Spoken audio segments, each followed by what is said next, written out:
नमस्ते, सुप्रभात।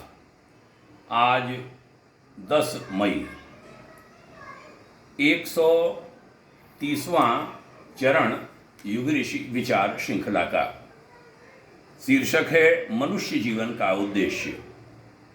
Coated from अखंड ज्योति अगस्त 1951, पृष्ठ 17। युग ऋषिवर्य ने लिखा था, देवत्व प्राप्त करने के लिए मनुष्य जीवन प्रथम सोपान है। यदि सांसारिक माया मोह में ग्रस्त होकर मनुष्य अपने जीवन के उद्देश्य को भूल जाता है तो उसे फिर सदैव रोना ही रोना है।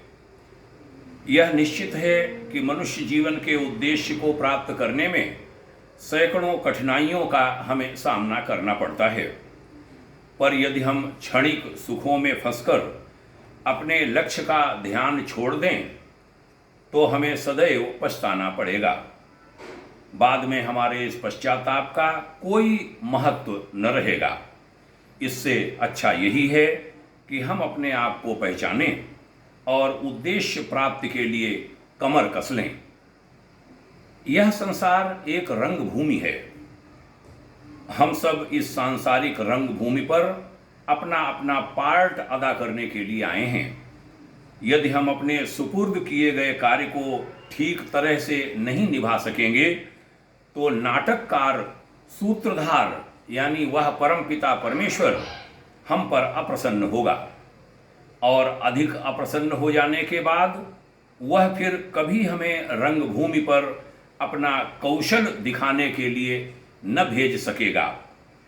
नाटक मंडली का पात्र जिस तरह अपने मालिक से डरकर कार्य करता है, उसी तरह हमें भी परब्रह्म परमात्मा का भय मानते हुए सब कार्य करने चाहिए।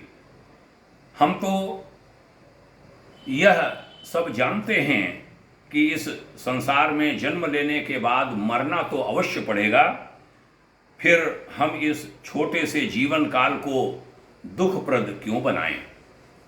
बहुत सुंदर बात गुरुवर ने कही थी। इन बातों का हमें ध्यान रखना है। सुखी और शांत जीवन के लिए यह ऋषि सूत्र बहुत ही आवश्यक हैं। हमने अपने जीवन में इन्हें आचरित करने का प्रयास किया है। आपको ये विचार अच्छे लगते हैं, उनको अपने जीवन में लाएं, आचरण में लाएं, अन्यों को भी बताएं और इस ज्ञान यज्ञ में आप भी सहभागी बने। आपको धन्यवाद कहता हूं यहाँ तक सुनने के लिए। प्रणाम, शुभकामनाएं। ओम शांति।